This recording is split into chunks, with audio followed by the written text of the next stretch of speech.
Greetings and welcome back, everybody. This is Into the Nexus, the podcast all about Heroes of the Storm.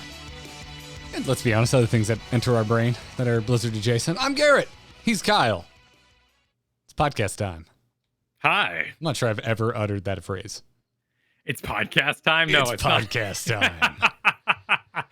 I mean, it felt a little more Rebel Pirate Radio circa 2009-10, but you know, now everybody's got a podcast. Oh, Spotify. Dude, in 2010, if you had a podcast, it had to be something radio. Oh, absolutely. You had to have a little microphone as your symbol with some sort of like, I don't know, like the Azeroth planet on top of it, or like you had to the Wi-Fi embody symbol that. coming off of the microphone. Oh, yes. That was very popular. Gotta too. have Absolutely. that. Gotta have that. Yep. Well, it's a long road. I saw Spotify this week announce that they had a Roblox island, and I said, I don't know, man. I don't know anything. My friends who have older children, they're all about that Roblox. All about it. Yeah. I figure Roblox is the modern BattleNet Warcraft 3 wild land. Well, but there's also Fortnite. There's also Fortnite. There's Minecraft is still doing gangbusters. Yeah, Minecraft more in that moddable sphere. Yeah, I don't know if Minecraft will ever freaking die, man. It's the Lego of video games. I'd enjoy playing it. I think that'd be a fabulous family activity. Did I ever tell you my Minecraft story? You have one? I installed it. I played it. Suddenly it was dark out, and I uninstalled it. Yeah? Some people treat World of Warcraft that way. My whole day just disappeared. And I was like, nope, not doing this again. It's fun, you know, and with the boss kind of mechanics that are in there, you can at least feel like you beat the game to some degree. It'd be fun to do it kind of Valheim style with you know, go through to defeat it. Oh, that would be fun. Yeah, at this point in my life, I have the time for it. This was 2009, 2010. I was struggling to make ends meet, and I didn't need another game taking time away from work. Sure. It's kind of spooky, honestly. The game can be a little scary. The sound effects of the zombies down in the mines. I'm not much for playing it by myself in that way. That's me in Elden Ring. Got to have the lights on. Yeah. The game creeps me out too much. The music just never stops. Never stops. You know what doesn't creep me out? Unless we're talking about the quality of people's play. I thought the play was phenomenal. We had a fabulous bonanza. Oh my god, dude. Our patron games last night were stellar. Yeah. We didn't lose a single game, and we were trying to think about it. I think January was the last time we went undefeated in a patron night. It's been a while. Yeah, so everyone who showed up last night, our patrons and even folks that filled when we had some openings, like, you brought your A game. Thank you. It was a sight to behold. Also, Kyle, where did you learn to mind control on Sylvanas like that? It's basically just machine gunning. The cooldown's so short, particularly when you get to 20, of course, but overall, the cooldown is very short, so you just take every shot you can. And the ones that miss... Hey, I did miss a few, yeah. But when they hit, like, no joke. This is not me talking up my good buddy here, everybody listening. Like, Kyle, it felt like you were hitting... It felt like every time I looked up, there was some poor bastard mindlessly walking towards us. Hey, I appreciate that. I'm glad you were impressed. But we did have a Muradin, so I was following up their stuns. The enemy thrall was running in a lot of straight lines, so I took advantage of that. There are things like any skill shot you can note where people are going to be standing still or channeling for some amount of time. And that KT was horrified of me, the Kel'Thuzad. So eventually I just started diving him because he would just run away from me. So it was that was such a fun game because that got into that classic psychology of MOBA that I enjoy the most. It is a little lacking in Heroes of the Storm in that way. To be perfectly honest, like because of the shared level, it is very rare that you are the scary person. Oftentimes it's your team and you start deathball, and because everything's going so well and you have map control and they're pushed out, so there's no reason not to deathball. The only real knock I have against Hero of the Storm is that there are few times where you feel like the god. And that happens a lot in independent MOBAs. However, we've also got no last hitting, no jungle, because we have mercenaries. So the jungle isn't just like this exclusive, never see you again, get money, and maybe you'll play good someday kind of thing. Middle isn't some farm fiesta where they get to be 3 levels ahead. Like there's so much mechanically I like about Here's the Storm. I think yeah, it's been so long since I've thought about the differences. I did recently try Wild Rift, which I was like, oh, it still has last hitting. And I was like really turned off as a result of that. Last hitting on the mobile platform? I think so. Oh, that seems like something you would get rid of on mobile. Unless it's like there's something where money can still not be shared, or like someone can get it instead of someone else. I could be mistaken. I didn't read deep into it, but yeah. Also, the games are still kind of long for a phone. Like they're shorter than standard League of Legends, but it's still like I'm on a phone, man, and like my phone's nearing 2 years old. It's already having battery issues. Like it's already dying real quick. It's just I don't know. I'm an old man on his front porch when it comes to mobile games. I don't get the appeal. I need buttons or a keyboard. The real extreme for me was denying, when you would have to hit your own minion at low health in order to stop the enemy from getting that gold. That was a bridge too far. Back in circa 2012, 13. Yeah, Crush. Okay, we're getting Crush in chat room is apparently telling us that last hitting on mobile is still there for Wild Rift, but they made it easier with a UI element. There's a little pip on the creep health bar that shows you when you can last hit. Okay. So I didn't know that. I'm gonna go back in and try it again, knowing that now. Yeah, you'll get more money and possibly have more fun in that regard. Yeah. Okay. Because I will say I've heard nothing but compliments about it. And it is impressive. It is a damn impressive. It is a proper freaking MOBA on a freaking phone. Which, even though I was like, I don't like this enough to keep playing it, it did make me again be like, oh, why is Arclight Rumble just Clash of Clans?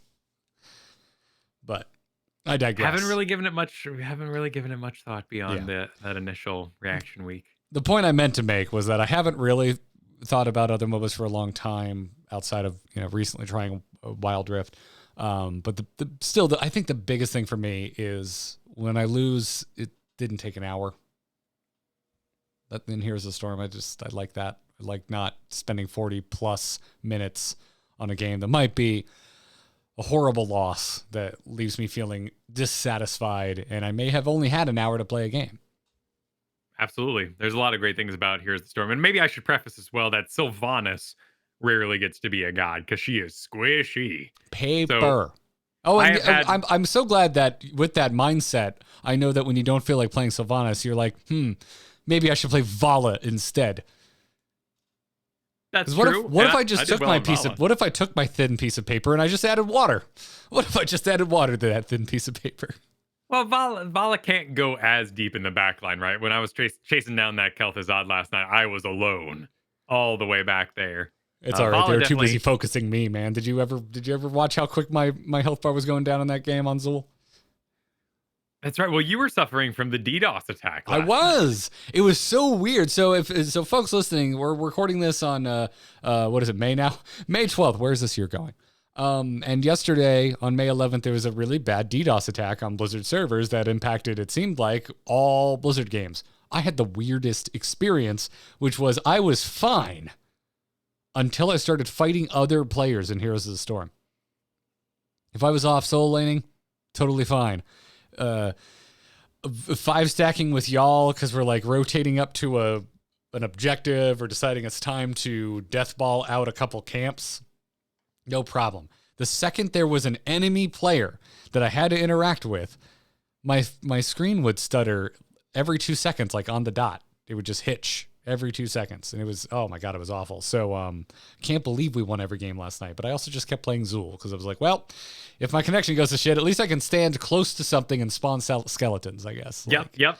Get some lane pushing in. Why not? You could always just worth it in some lane, and you might find out what happened on the back end 5 seconds later. And your voice was going in and out too, so we knew it was that. I mean, honestly, what you're describing sounds like bad hard drive, because I've had that experience with Heroes of the Storm. Like non-solid state Heroes of the Storm has gotten really rough. I think I moved I'll need to double check that, but I'm pretty sure I moved Heroes over to an SSD. It's worth doing. Like, I know that's some space and SSDs. Actually, it's been a few years since I bought an SSD. Have those gotten cheaper? I know the whole they did, and then supply chain happened. Okay, so those are still. So I think they're back up again. I don't know. I haven't looked in a while, honestly. But all I know is I'm good now. For the first time in my life, I'm good on SSD space. I have plenty of space. It's a wonderful thing. It's an absolutely wonderful thing. But yeah, had a good time. Despite the DDoS shiz last night. I never saw a reason for it either. I don't know who was angry or what was going on, or if it was Lizard Gang again. I stand by what I said last night. I'm pretty sure dipshits ran out of Final Fantasy streamers to report to get banned for using mods. So they were just like, oh, let's DDoS Blizzard. I'm bored. Okay. Why not? Don't you have something better to do? Like anything at all? I just can't assume the lulls are that good. This far in the future, like maybe the first time. But we're in the TV meta too, so like if you're messing with a streamer, they'll just go watch YouTube or the Johnny Depp trial. From what I understand, they would get more views if they did that. Yeah. Well, that is a fascinating aspect of just content creation right now, because picking a video game segments your audience, right? But everyone wants to watch Johnny Depp talk about how grotesque poop is. Well, but when you load up, I mean, that's part of the cultural experience right now. Is so many people are aware of that. Way more people are aware of that than World of Warcraft, for instance, or experiencing. And when you log into World of Warcraft on your stream, you say, hey, I'm going to be here for an unknown amount of time. But the Johnny Depp trial, it's got lunch breaks. It has an end time. And like people will be like, maybe this isn't for me. But I know that this will come to an end. Whereas when you pick a video game, they don't know when it's over or if you're going to change games. And it's a fascinating world right now. Do we miss school? Do we need regiment in our life? Oh, older people? Yeah. Like, we've got jobs and shit. Like... Yeah, I have a toddler, so I've got plenty of regiment. Do we need our entertainment to also be regimented? You could set time limits. I don't know. A lot of people accuse the capitalistic system for pursuing endless profits, and Activision for always wanting to have a bigger year, and Twitch too, trying to have their biggest year every single year. And yet here we are, watching TV because it's what gets more views. So we're all guilty. And then afraid to change games because our view might change. Oh yeah, we're all guilty. Oh, we come full circle, Kyle. We come full circle. Yeah. Do I get too real for a minute? Do you want to be real? I mean, here we are talking about a game where I'm pretty sure if we switch to anything, we'd get more views. Oh yeah, you cannot replace passion. Passion is a powerful thing. Sadly, we don't give awards for most passionate person in esports anymore. That was big in 2012. That's a fun metric. Yeah. Well, you see day 9, he's got like 76 passion points. But Idra, came in at like 75. Do we feel he was cheated? Is there a missing passion point or two for Idra? Because day 9's more positive, but it's also takes passion to break a keyboard in half. To be fair, there was a lot of downtime in StarCraft. There was a shit ton of downtime. Still is, dude. Have you watched GSL recently? No, not at all. Well, let me tell you, man. If you want to hear about the latest, greatest hot takes on movies, listen to Tasteless and Artosis cast the first opening minutes of a StarCraft game. Well, you gotta fill that air. That's not a dig, by the way. It's like one of my favorite part.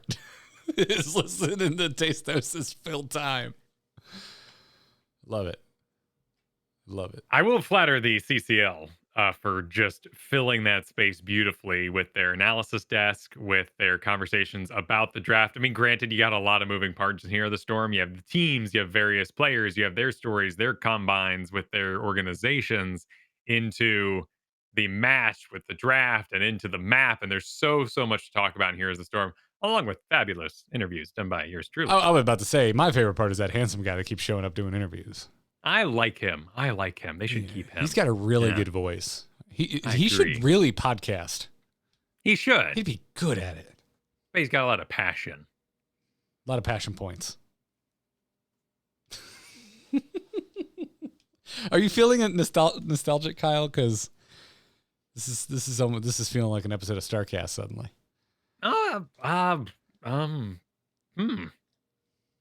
Not exclusively. I feel very well dieted at the moment because I have a lot on my plate. You know, I've got my my Vampire Survivors over here, which is like my late night falling asleep in my chair kind of game. Your alone game.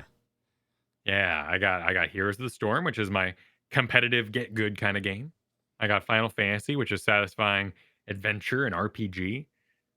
There was an announcement about Baldur's Gate 3 today. Oh, I thought you were going to talk about this trailer. I thought you were going to talk about the Starfield delay. I heard about the Starfield delay, which led to another conversation about crunch and all that sort of thing. And I didn't read into it. I probably shouldn't comment on it, but I will because I'm on a podcast. I have not researched this, but I have no trust in any sort of delay being good right now. Like after Cyberpunk touted how powerful their delay and how great it was for the developers, I don't really care.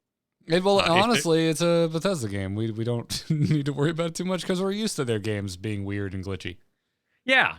And in a good world, it's because there are so many moving pieces, and I can forgive it because of the organic experience I will have in there.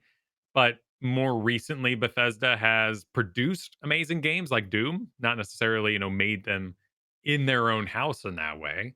So I have no frame of reference for what Bethesda creates today, and I don't know what the story with Starfield is. It looks a little generic to me, but I don't really know what the adventure is either. So yeah.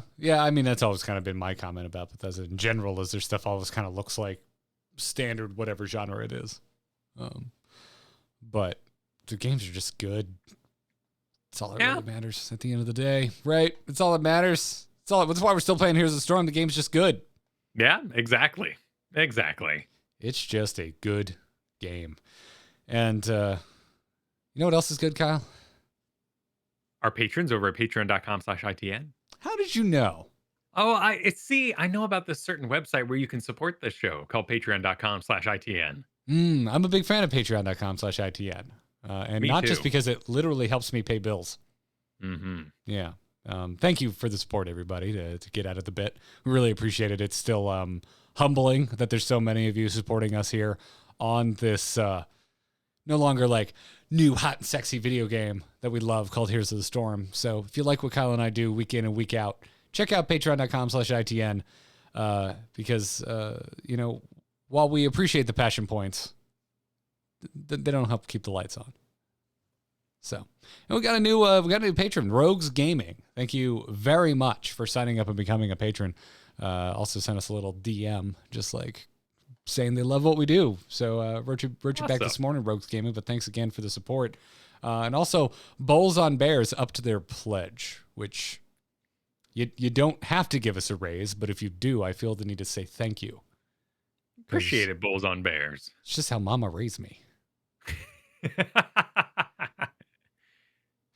Yeah. So thanks, Rogues Gaming. Thanks, Bulls on Bear. Thank you to everybody supporting us over at patreon.com/ITN. Go check it out and consider chipping in $1 or whatever works for you. You can set your own level, which I believe Rogues Gaming did. It's a sequence. I won't say how much because I don't know if they want that shared, but it's a sequence of numbers and it made me giggle.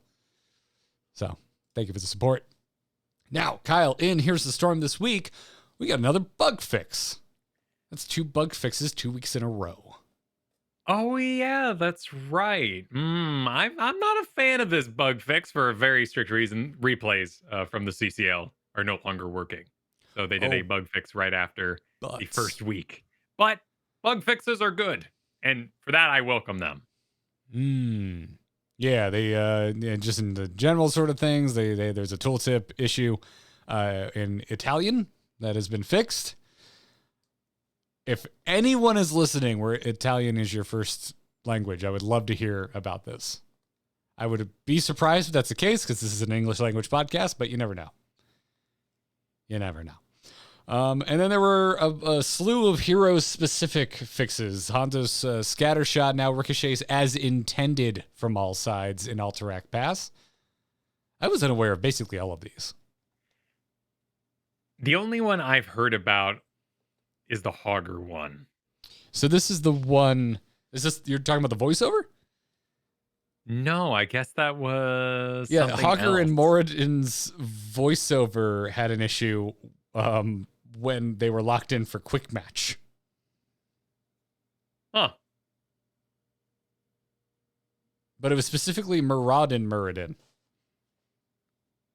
I did know. Well, marauding Muradin is not allowed in the NGS last time I checked.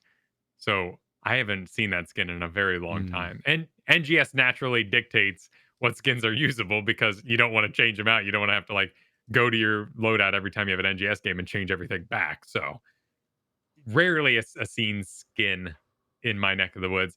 I was aware of this Sylvanas one about deafening blast, now effective as the graphical indicator radius shows.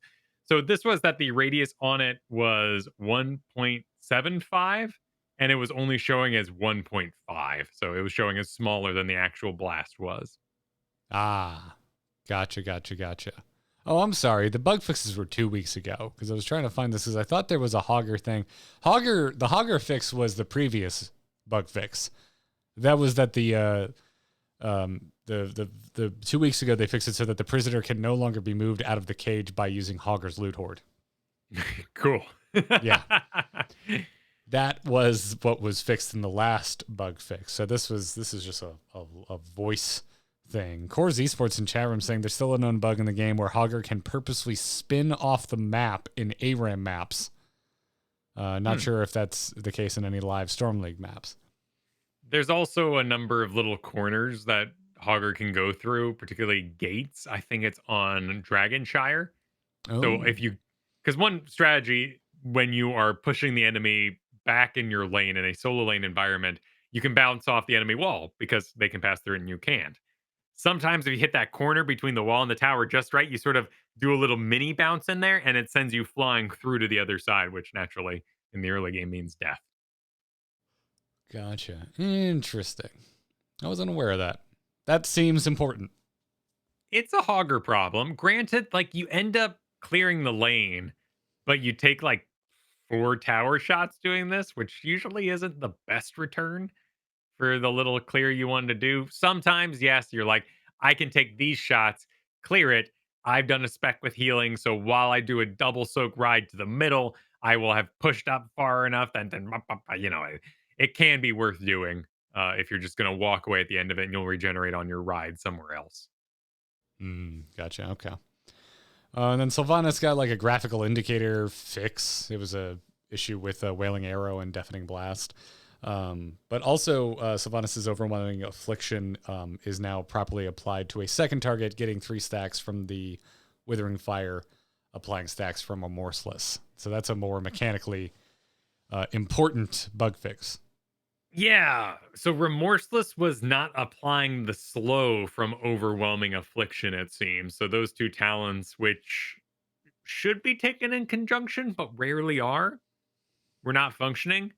The odd thing about Remorseless, this is your range talent at 13, is that it shoots a untalented Withering Fire shot, which is actually better with the level 1 Might of the Banshee Queen spell increase and attack speed increase. So the auto attack talents for Sylvanas rarely get stacked in this way. In fact, Overwhelming Affliction has like a 33% popularity compared to the 42 of Might of the Banshee Queen. Okay. So rarely an issue. Not something I've ever experienced, but hey, nice and ready should we end up in a giant killer Sylvanas situation. The problem being with giant killer Sylvanas is that they have to be under the effects of slow to deal 1% of their max health. So Johanna, Unstoppables, Deathwing, like that immediately cuts out a huge swath of why you would do a giant killer build in the first place. This giant killer does not work on Deathwing, therefore rarely taken. Makes sense. Are you enjoying your 6.5-year banner? Because that was also fixed. Yeah, wait, it was fixed? No, this was just put out. This was 6.5 years. Congratulations, everybody. Or 6 years. Well, the way they worded it, they said it's now properly awarded, along with other 6-year anniversary rewards. So I think this was supposed to work back when we got our 6-year emblem.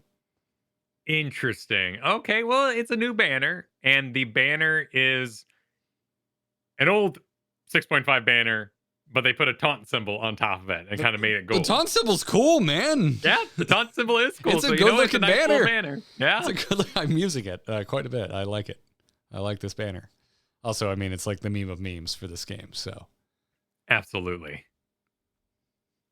it's good stuff. It was a nice surprise, even though apparently it was a bug. But like, I didn't know about it. I was like, yeah, logged in, got a treat. Season's not over, anything like that. So I was surprised for it to be doing the here's your rewards business on login. Kyle, this is the season that will never end. It'll end. It's the final season. Forever? It's the forever season. You think this is good? You think they're gonna update it like that and just say, you know what? I'm kind of getting a feeling like, are we just gonna let it roll? I think they have the numbers and they know that a season reset brings people back. I don't know how hard it is to do. I got my cat, for doing all the games. So I've got my reward for the season, a cat mount. Honestly, I think it depends on how many of those cats and oddity mounts they have in the bag. It's still like the big sticking point for me, where I'm like they're pointless because they never stick to the date, and so I'm not invested in it because I don't trust it as a unit of any measurement. Absolutely, no, it's true. It's true. The limitations of the StarCraft engine meant that a lot of the things we get in loot boxes can't be combined, and you can't change them out with the greatest of efficiency or shop during draft or do anything like that.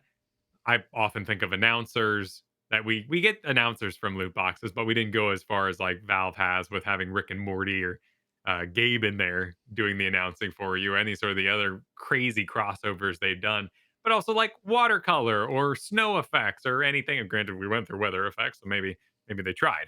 But there's only so much that you can augment in this game with skins and such. I miss anomalies. I don't miss weather, but I miss anomalies. I loved them. I know that, and I believe it was on this very show that AZ Jackson was basically like, we never intended anybody to think this hard about them. I love thinking really, really hard about them. I love getting really crunchy in there and seeing how it was going to affect the meta. Yeah. I don't know, man. I don't know. Yeah, and folks in the chat room bringing up, like, are we in maintenance mode and stuff? Like, I don't know. I feel like they would tell us. They told us when other games have hit maintenance mode officially. But things are quiet, for sure. I think it reflects a lot of passion, is my honest answer. Like, I'm being 100% honest here. The reason why that announcement has not come is because there are people who are fervent on design teams who don't want that announcement to come. So I agree. They are, and this is based on nothing. We don't have inside info. No, but they're pushing. They're fighting back. They're saying, "Hey, maybe ArcLight Rumble's done now. It's ready to go out. 2 designers can make maps and design maps for this thing and upload them easily. Perhaps that's what they kind of made it sound like in the production preview there. And I would like to go back to Here's the Storm, please. Or there's that Tyrael that's half done that we've heard about. Or there's other projects they have in mind. Yeah, but also we got there's a lot of buzz around this Grubby video about Warcraft 3 today, which, listen, Grubby, I love you, and Warcraft 3 is a travesty, but I'd rather Here's the Storm, please. Wait, what did Grubby do? It just went out. It was like an open letter. I haven't had a chance to watch it yet, but I've seen a lot of people sharing it. I believe it's Grubby making a plea to, for the love of God, fix Warcraft 3. Oh, interesting. Well, I know that I think it's called Back to Warcraft is one of the big Yes. tournaments that are run frequently, and they've been very vocal recently too. Well, it's Grubby's broken. open less.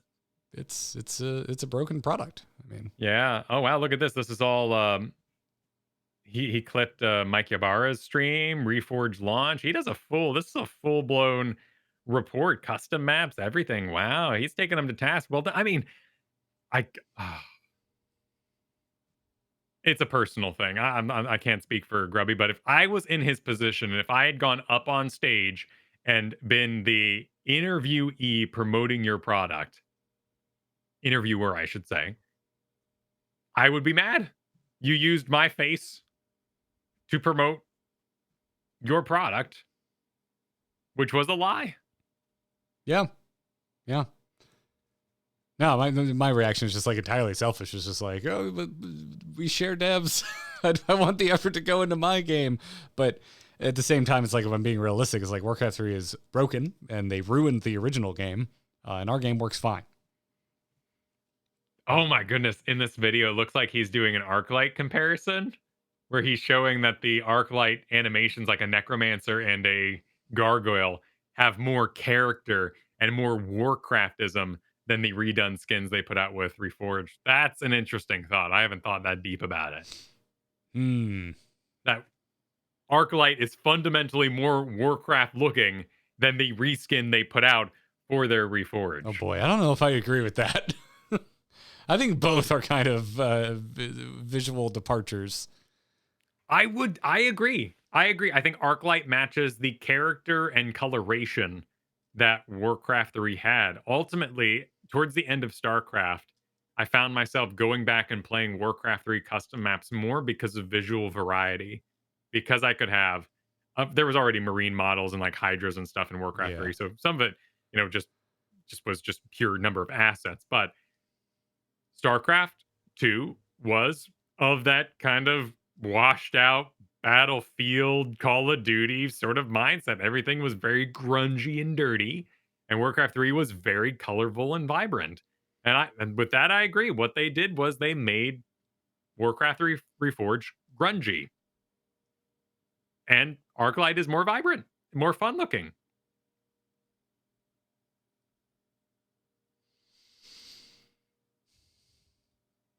Yes, but it also looks like Fisher Price. Oh, absolutely. Absolutely. They're little figurines. If we're talking just color palette, yes. 100% yes. The gameplay looks... That's just such a turnoff for me. Oh, I'm not talking about that. No, I'm not talking about that. In motion. I'm talking the close-ups, the close-ups when you're like in Arclight, when they were showing the figures like on like, because they're going for this mini vibe, right? Exactly. The when you look at in the shop, like the close-ups when you're doing your collection in Arclight, those models look amazing. I want to buy those. I want figures. They kind of look like... I'm gonna reach over here. Oh god. Oh no. Oh no. I have so much crap on my bookshelves over there. Anakin just fell over. But they kind of have this vibe. Focus. Yeah. Focus. Absolutely. For audio listeners, this is like a statue we got one year for BlizzCon. It's very cartoony orc on like a mini stand. That's part of the theory, actually. I believe that was 2017, was it? This was the final BlizzCon I went to. This would have been 2019. 2019. So the idea is that and the Footmen is actually the announcement for Arclight, but they weren't ready. Is a theory going around. That oh, the style. No, it's not. Style's not 1-to-1. No, it's not that close. No, because the style for Arclight is they're more like super deformed and like squished and small and tiny. Whereas this is more cartoonified, but the proportions are still pretty much 1-to-1 Warcraft. Like longer legs, longer arms, full-on torsos. Whereas you go look at Arclight Rumble and they kind of look chibi. A little bit. Like not full-on chibi. I know chibi is a very specific aesthetic, but it's more characterized, if that makes any sense. I recently got the Johanna one of these on one of their sales. It was super marked down. She looks awesome. I love it. Also, they did a full slew of these in non-Warcraft figures is another mark, I think, against that theory. Because I'm going to watch this. I got a Johanna sitting right back here. I got to watch this Grubby letter as soon as we're done. I guess if we were more Twitch centric, we'd pause the podcast, we'd watch over this, then post our reaction to it. So, we're doing this all wrong anyway. We need to modernize, Garrett. I'm going to watch a video after we're done broadcasting. We need to put on the video while we broadcast and then post it for I guess it would work. This isn't that visually. I don't know how you would. I mean, I could pull it up right now. I don't know. How you would hear it. It's 14 minutes. No, we'll because we'll do pauses and whatnot, so it'll be okay. But yeah, content. Kyle's living in 2035. No, he's not. He's living in 2022. This is what most streamers do these days. I'm just saying we need to adapt what's on stream to the podcast. We need to start doing podcast audio record overs, not just visual YouTube videos. See, that's where we're at now. I'm bringing it into the podcast sphere. But then we also have the videos, so might as well go to YouTube somewhere. And then absolutely, it's a content machine, man. It's just the meat packing facility of the line never stops. The grinder, yeah. It's also an app, but it's not what we're talking about. We named our other channel Grinding Gear. It's nothing exclusive to grinding. That's fine. That's a good point. Yeah. It's good. Well, then I mean, if there's from my growing up, when there's too much grinding, someone yells hand check. That's true. Yeah. And you got Tinder too, and then that's needed for fires.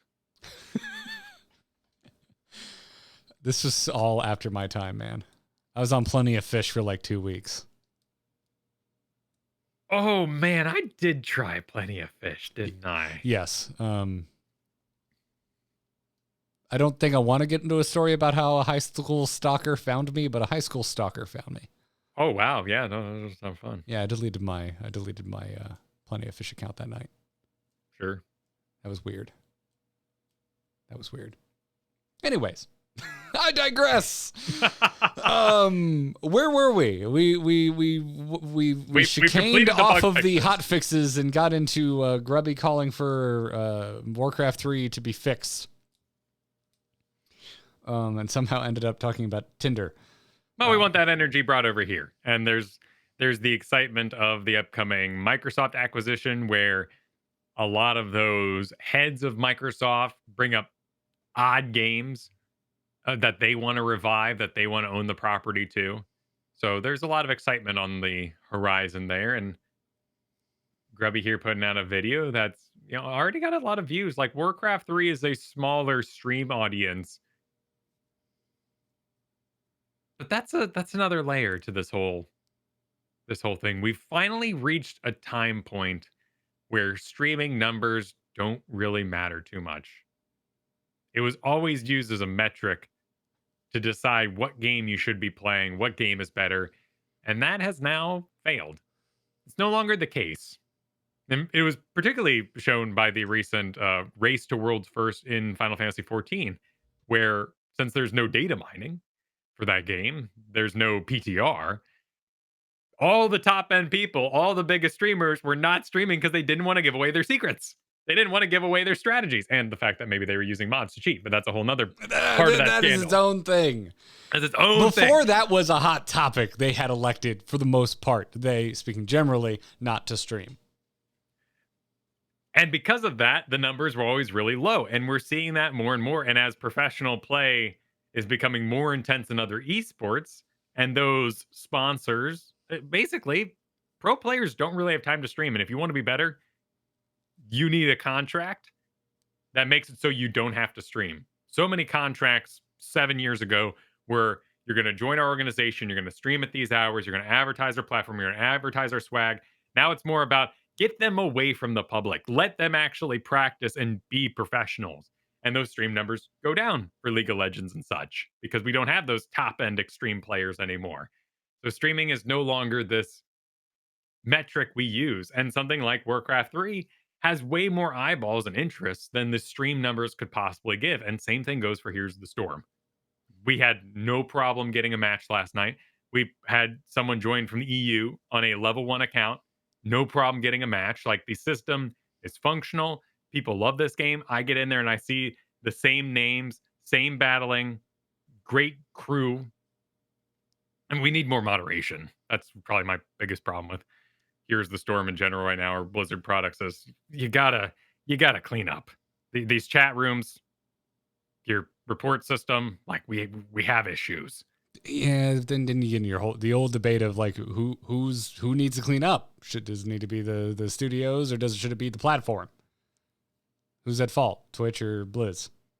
Not in this case, it's just in game. Like when you enter you're Here's the I'm Storm. sorry, I thought you were talking about streams. Yeah, no, when you enter Here's the Storm and flying by in the general, and you're like, what have I gotten into? Like, just please, like, clean up this mess. Yeah, after getting into Final Fantasy 14, that and seeing how nice and clean it can be. So there's a lot of aspects of video gaming that are growing right now. I'm still, and yeah, again, like it's been a little while since we had this chat, but I will echo my thoughts the last time we talked about the quality of chat in Heroes of the Storm, which is like, yes, I agree with you. At the same time, I still see so many silenced players. So clearly reporting is still yielding results. Are you asking for more, I guess? Just more crackdown? Punishment may not be extreme enough in that case, that if silence doesn't stop you from being a repeat offender in that way, that silence should have been a ban in the first place, you know? But also, it's a free-to-play game, and you can just go create another account, and we have problems. Absolutely. This is the shares concerns with concerns about Smurfs.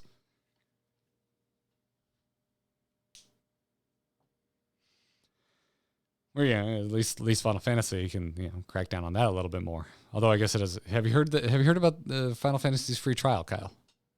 You can't whisper, right? There's all sorts of limitations with that when you're not paying. That's right. I forgot about that. The joke. Thanks for poking holes in my joke. I appreciate it. Yeah, no, you're welcome. You're welcome. Absolutely.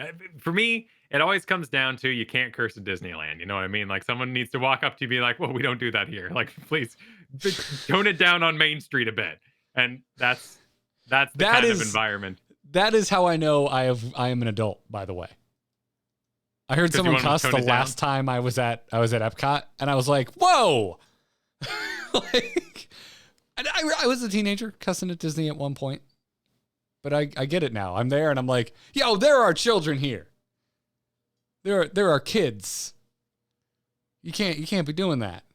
I got a mouth of a sailor, dude. You know it. You've heard me on and off stream. Can't cuss at Disneyland. That's no. It's just no. Or World. Disney World's superior. I'll date myself a little bit here. You know, kids, they're little yak backs, you know? They will hit that record and they will say it again. Wait, was that a reference to the toy from Home Alone? Toy, right? Yeah, the little you hold down the button. Home Alone 2 specifically.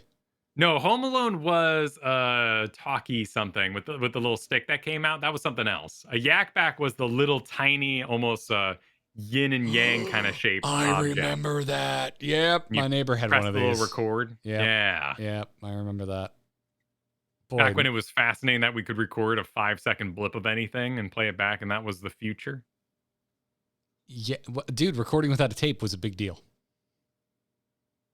It was a big deal. That was. It was recording without a tape. Yep. Yeah. It probably had like half a meg of space or something.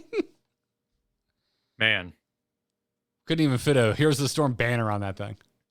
I saw a great tweet this week, which was just, remember, no matter what happens today, a CPU is just a rock we tricked into thinking. You're not wrong.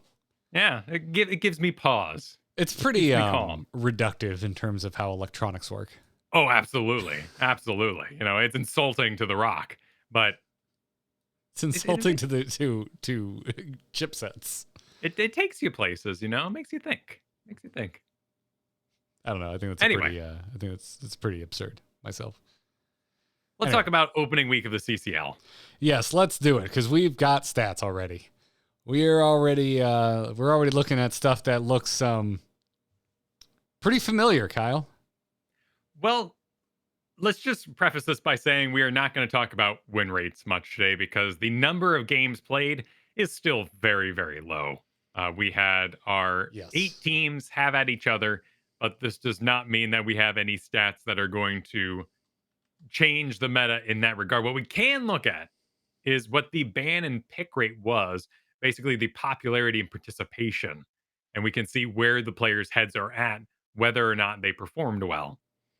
So this is why you've been playing Sylvanas. I actually got a rundown of this recently too, because that was my big question. Because I saw assassins who are very passionate about other picks, picking repeatedly Sylvanas. We are in a macro meta, is basically what it comes down to. And if your assassin can't macro, they're not worth picking.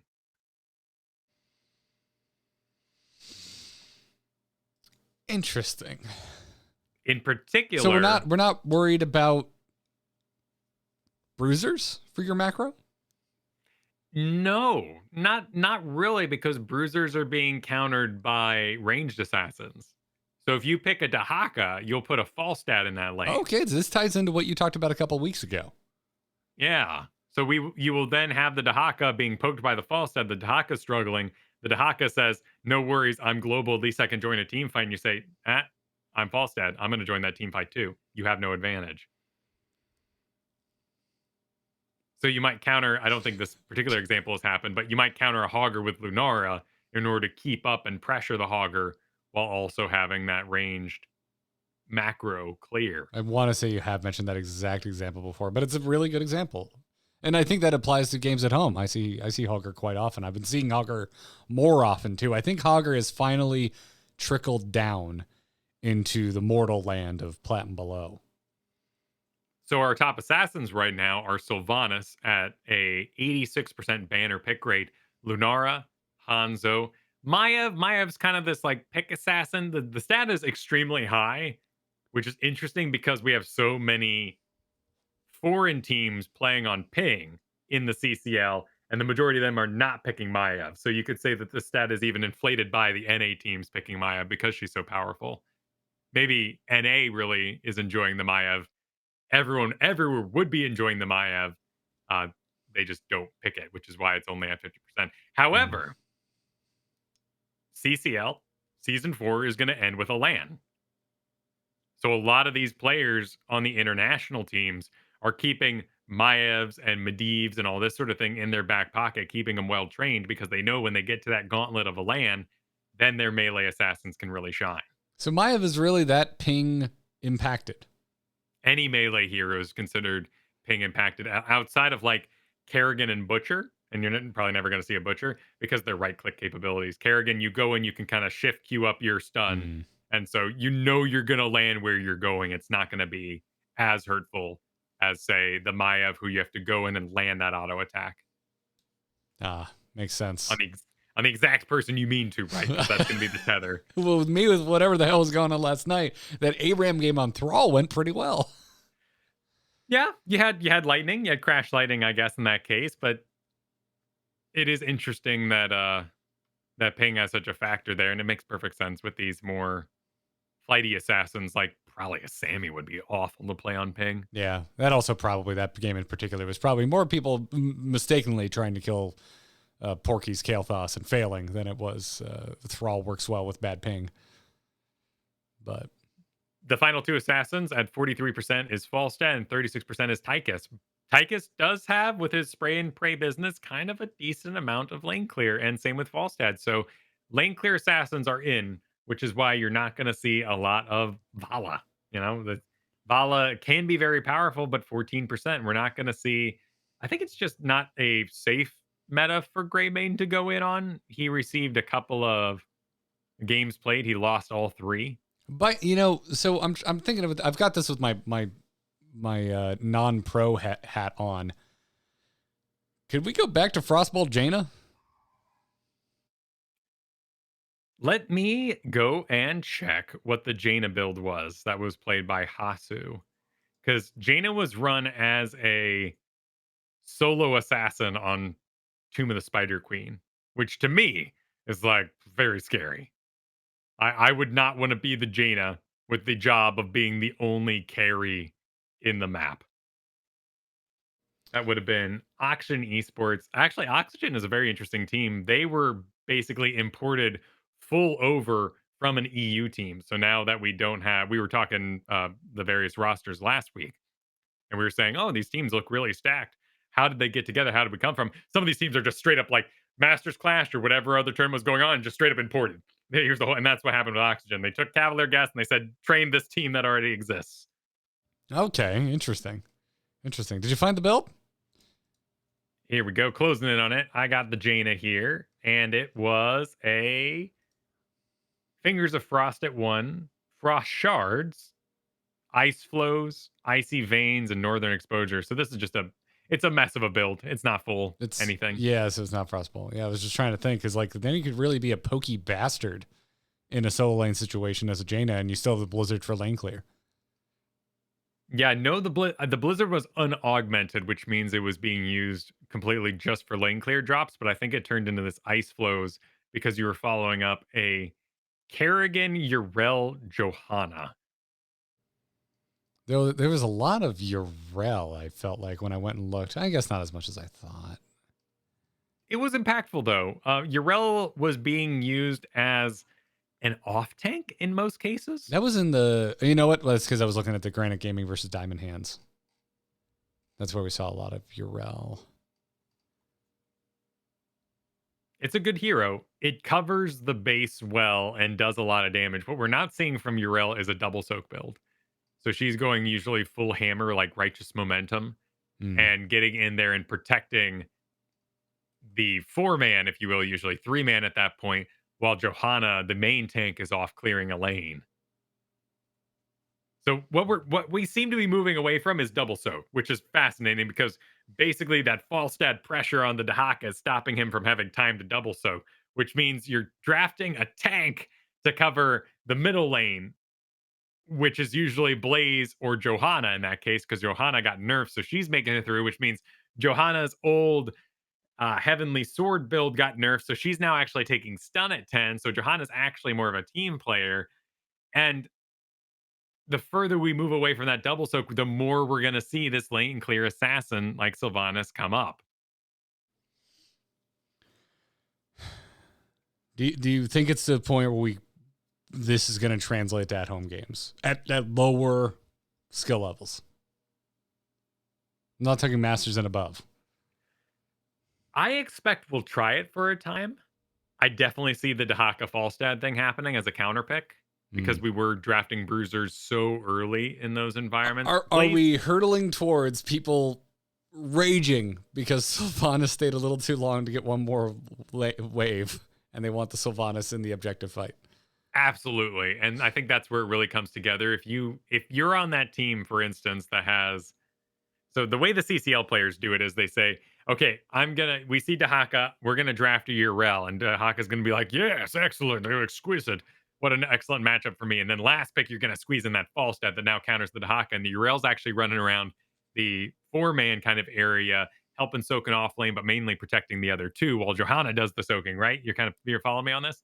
For the most part, except you mentioned Yrel, and I'm like, that'll just never happen in a real game of Heroes of the Storm. Right. But that's the thing, right? And that's where I agree with you. Because what's likely going to happen is the Falstad's going to be like, hey, in Storm League chat, I'm going to counter the Haka, and the rest of the team's going to go, excellent, room for more assassins, please. And they'll get 2 more assassins plus a tank, and you'll have no bruiser. And the team without the bruiser will lose because they simply don't have the body to occupy in that chaotic environment an objective to stay alive long enough past the first gust and what have you. Like, it'll just be chaos. And we'll gravitate away from those team comps because simply fights are going too fast again.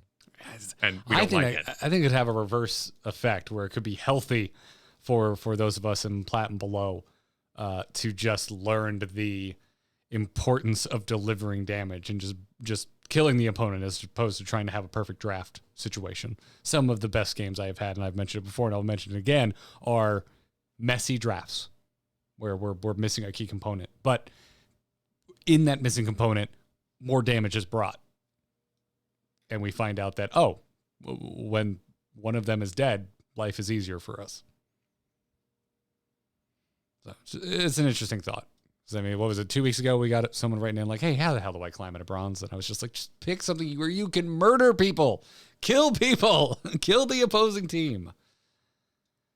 Yeah, just do lots and lots of big numbers damage. That every choice, every lock on, every stun is the right choice. Yeah, I think the safer answer is learn how to soak and just soak well and ignore them, and eventually you'll just out macro to win. But that's going to be a slower climb. If you can just learn to style on fools with an assassin, you have And you're going to probably have more fun, if I'm being honest. If you really want to see this in detail, head on over to youtube.com/HeroesHearth to the recent Johanna replay just went up today. I did with Caesar Salad, a tank player. And what a name. Caesar's, yeah, that's a good name. I agree. They do an excellent job describing how this kind of new Johanna tanking playstyle works out with Falstad in the off lane. Crush in chat says, I recommend learning how to play Gul'dan, the Ghoul Man, taking you to the promised Ghoul land. Gul'dan would be good. I think, it's squishy. It's scary. But it also has self-healing. Sylvanas. There are a lot of situations you get away with Sylvanas. Oh my goodness. Because you can cast that haunting wave and still hit it for a long amount of time. I feel like a lot of folks are scared of haunting wave, and I say just like spend a couple like AI games just learning like how to pop it, like how soon you can pop it, how late you can pop it. Like I see it as something that's scary if you've never played Sylvanas before, but I think if you just mess around with it a little bit and just feel how it controls, I think it's going to click a lot faster than you might think. I don't think you should be as afraid of. I think more people are afraid of Sylvanas than they should be. As for the healers in the CCL meta, Lucio 100% pick and ban rate. This is possibly inflated. There are some godlike Lucios, even on ping, just amazing Lucio players who have been picked up for this season. So I honestly do not know if Lucio is amazing, which he probably is, or if it's just inflated by really, really good Lucio mates. Good micro on Lucio makes Lucio a terrifying hero. I cannot think, what other healer are you afraid of? Like, you're like legitimately afraid of a healer. Stukov? And Stukov, it's not really for the micro. It's really just the silence. You're afraid of the silence. Yeah. Lucio, you're afraid of this healer playing like an assassin. Yeah. Stukov things have to be going right for it to feel so oppressive. Anduin's just frustrating because things get away. Mm-hmm. And Anduin also 50% pick rate. Really, it's Lucio, Rhaegar, Brightwing, which really plays into just god tier Lucio play, and then macro with Rhaegar and Brightwing. So we kind of follow the language there if we ignore Lucio in terms of macro. Yeah, there's a real X factor to Lucio that just no other healer can tap into. And then, Blaze at the tippy top of ban or pick for tank, which you called and made a lot of sense. You were seeing it in the... Actually, where were you seeing it? Scrims? Or just hearing about it? Hearing tales of Blaze?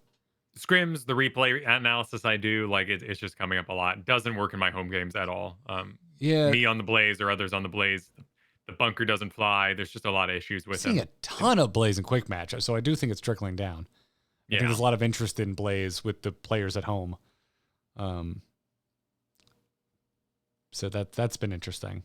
Not a lot of bunker, honestly, though, because bunker's so coordinated. I have my personal philosophy on Cassia, who I love playing, is never ever fend until you get level 16. And I think Blaze, to play them right, you should never ever light your fire. Never ever light your oil. The oil is way more impactful. And if you are dying, there are other people you could blame. Don't actually blame them. But you probably have a healing problem or you have a positioning problem. Or both. You never light your oils on fire. It's just the wrong decision. You have so much control with that oil. Are you saying, baby, don't light my fire? Yeah, do not. Okay. Do not. And you'll find yourself a better Blaze. But I have issues making it sing. Interesting. Well, any closing thoughts on our first week of CCL? I'm excited to see the win rates come together. Like I said, right now we got a lot of 100%, 100% Hammer, Kira, even a Morales. Like there's some oddities in here. So I'm really excited to see how things develop as we get more stats in this box. Oh, there was a Butcher game. Really? Was it a real game? Yeah. Game played one. Who played Butcher? What matchup was this? I don't know. All I'm seeing is the stats. So these are general stats. There's a Butcher game. I'm like frantically scanning here. Anyone in chat know what game this was? Butcher. This is now saying... I'm not seeing it. Yeah, no, it's down. That was last season. It says Crush. Oh, okay, it was last season. Okay, so these stats still need some ironing out. Oh, right. Yeah. When I put it to just the season. Yeah. The butcher disappears. Hmm. Shame. Shame that. Shame. Well, you know what isn't a shame? Emails? Emails. Darkness stopped calling. Does anyone else hear that buzzing? Hold on. Darkness just texted me. You can send your emails to itncast@gmail.com. If you're supporting us on Patreon, drop us a message in the patron Discord. We have a chat just for that. Chad did that, got into our Discord and said, hey, when is the Arclight Rumble podcast coming out? To which I went, ha! What did you do, Kyle? What did you do when you read this?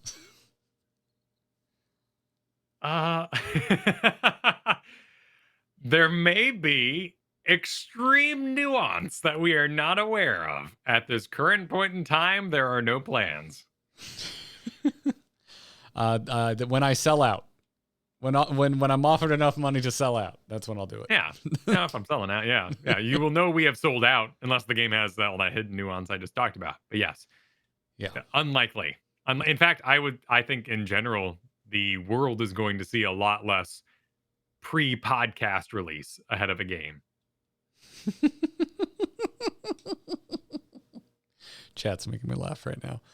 Yeah, no plans at all. I'm assuming this was a joke. If it wasn't, I am not interested. No, but I mean, think about it. Like 2000, we keep mentioning 2012, but it was such a banner year, you know. But in that time period, there were a lot of shows. I did one included for Warcraft Reforged Radio, right? We were just joking about how it had a radio in the name. Released before the game came out. Listen, man, I started an Overwatch show. We all make mistakes. Yeah. We've all been down that road before, particularly with Blizzard, and that time has passed. Yeah, there was a time where they supported all of their games with regular updates to the point where it could become your only game. That time appears to have passed. Yeah. So we'll see. But this is just my bias against mobile games here. It's not my thing. Not my thing. Captain Logan tweeted at us and said, hey, do you think the ping system unintentionally trained players to be less attentive to the minimap? To which I want to follow up with, what happened, Captain Logan? What made you angry? I feel like there's a story behind this. I feel like this feels like me throwing my hands up and going, just look at the minimap. And then trying to find a reason. My head is in the mod scene right now and thinking about things of that nature. So I do agree that things like Runaway Little Girl Deadly Boss mods made people not mind their surroundings.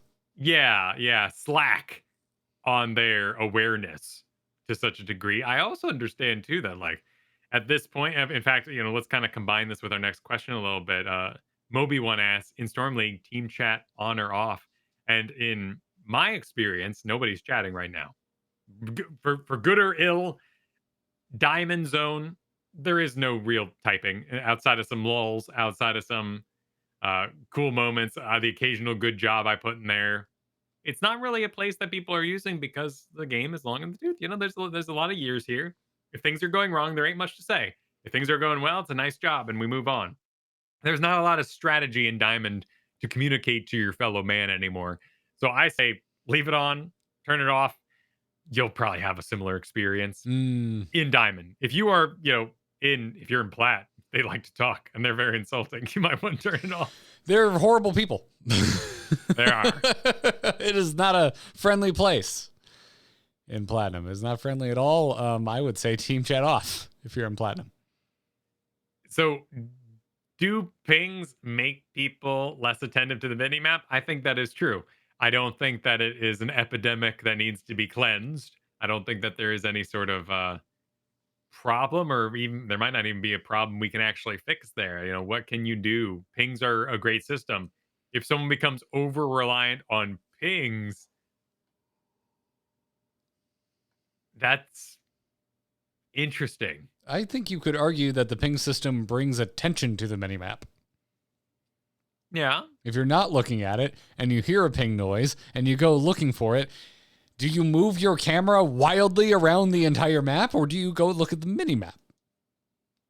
You probably look at the minimap because you're a sane person. But I would also say that this has the same effect as a raid leader calling all the shots or a team captain for Heroes of the Storm saying where they're at all times and commanding the macro. Players get lazy naturally. And if you're in a ping heavy environment, I do think that your awareness of the minimap passively will decrease because the pings are happening so frequently that that just tells you when to pay attention. And there are probably leagues where pings are way more abused as well as used. I don't think so. I don't agree with you. Yeah? I don't agree with you. I don't agree with Logan. In my experience, the only ping that is used repeatedly in Diamond is where someone's going. I'm on my way. On my way ping is like the only ping that happens. I'm on my way to this camp. I'm on my way here. Rarely is there any other type of ping. It's the most used in Plat, but Retreat is also used a lot. I never see that one. Whether it's listened to is irrelevant. Retreat pings are the most useless of pings in my No, book. I think on my way is really important, and that's the exact ping I'm thinking of where I'm saying that makes you look at the minimap. Yeah. Because I think about myself. I there are times where I fail to look at the minimap, and that's when I get in the zone. Like, it's really, as me as a solo laner, it's really easy for me to stop thinking about the minimap because I'm trying to spar whoever I'm in lane against. It's really easy for me to zone out and stop looking at the minimap, and a ping brings my attention back to it.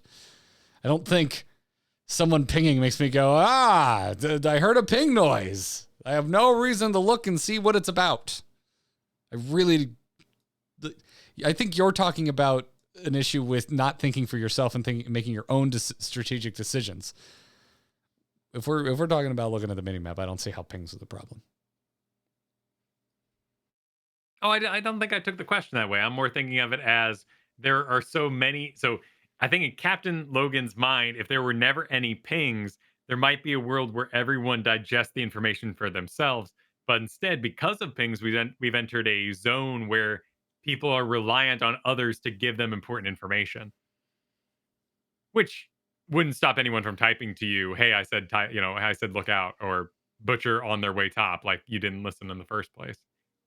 Right. So no matter what, there's going to be people who don't listen. Yeah. Yeah. Or just like don't respect the threat, right? Like you could warn someone and they might just think, "Oh, I'm better than this player," and then they die. I will definitely say there are no pings in StarCraft that the AI doesn't give you, and I still absolutely need my Zerg base to go, the Hive cluster is under attack, because I do not see the tiny purples running around, or reds, or whatever the color is. Like, I often miss things in StarCraft that are attacking my current base without alert. Welcome to a micro-intensive game. Yeah. That, vies for your attention elsewhere. But yeah, I don't think so. I think some people are just inherently are bad about looking at the mini map. I think other people are like me and they get in the zone, and other people are your worth it players who think whatever they're doing, even if they died, it was worth it. Not saying they're right, by the way. They aren't usually. I'd be really, really curious to see what a new MOBA that came out today that wasn't risk adverse would do. Because Heroes, honestly, they made a lot of choices. They made a lot of very strong choices. And they were backed by, at the time, the Blizzard brand name and that power and all their characters. So they were able to make those choices. And maybe to their detriment, they said, people will play it. We're Blizzard after all. But still, like, to have a game of that power come out today, I'd be really curious to see what they do. If they keep pings, if they change the way they communicate. Well, we know back in the day they were leaning towards ping only and no chat. Like, Bowder was quoted as much. So, yeah, I think there was a very real possibility we ended up with ping being really the only way to communicate. And you remember when Apex Legends came out? I was so stoked about the ping in that freaking Battle Royale. It was like an absolute game changer. Communication is good. It's just that text communication or voice communication so often is toxic. And so I'm a big fan of restricted communication, and I think it's a massive, massive tool to be in a game design toolbox.